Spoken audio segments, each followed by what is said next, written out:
Just want to quickly talk about classical conditioning.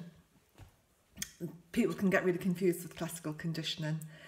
We tend just to think Pavlov's dog when we think about conditioning a dog using the classical method.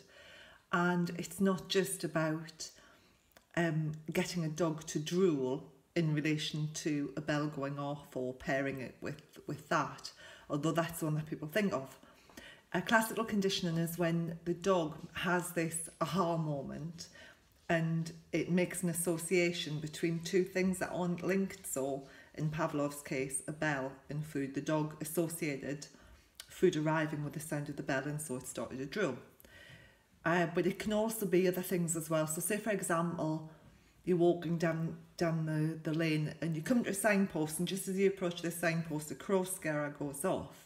The dog can have an aha moment and think the signpost and the crow scarer are related. And at that point, the dog has just classically conditioned himself by associating the signpost with the crow scarer. And that elicits a fear response.